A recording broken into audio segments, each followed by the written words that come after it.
เป็นเพียงความอ่านห้องน้องทำยินจงได้ปีใจหาบทำมือเมื่อมีมันโอ้ใจมันเอามีดมาแต่งเจ็บแกนมวยปอจอดตัวเป็นกอบหักเสียน้องอ่อนน้อย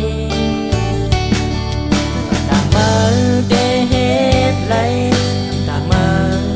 เดบันใจไรตกน้ำตาก็ยังใจสู้ปนแลไรมาเจ็บย้อนมือเยาน้องอ่อนน้อยอ่านหักน้องสู้ตัวก็เป็นห้อยเจ็บจัดลูโอแปดยาย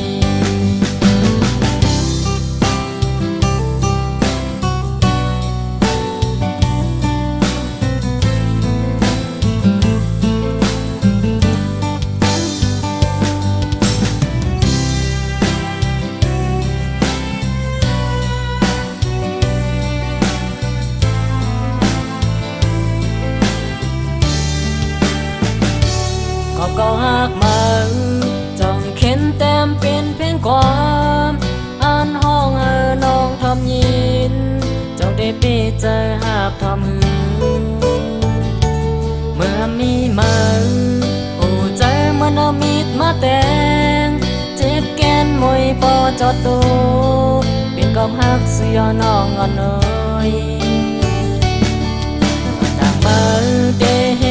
ตุไรบันใจไหลตกน้ำตาก็ยังใจสู้ปนแลไหลมาเจ็บย้อนมือเยาน้องอ่อนน้อยอ่านหักน้องสู้ตัว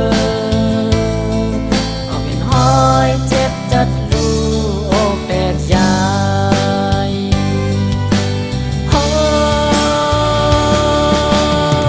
เฮ็ดไงเนื้อใจเอาก่อนเกิ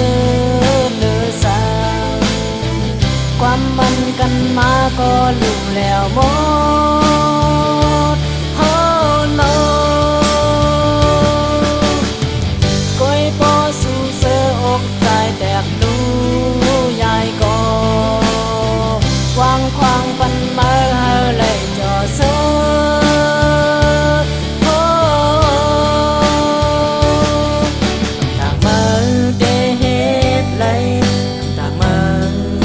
บันใจไหลตกน้ำตา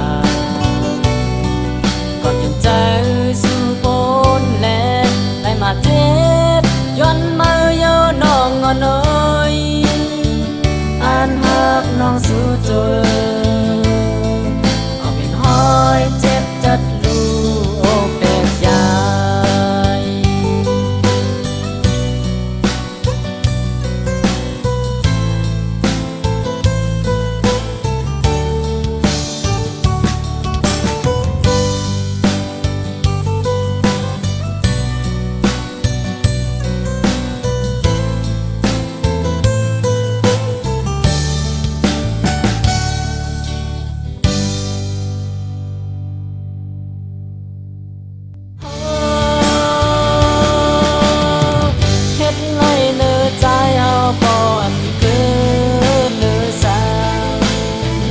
ความมันกันมาก็รู้แล้วหม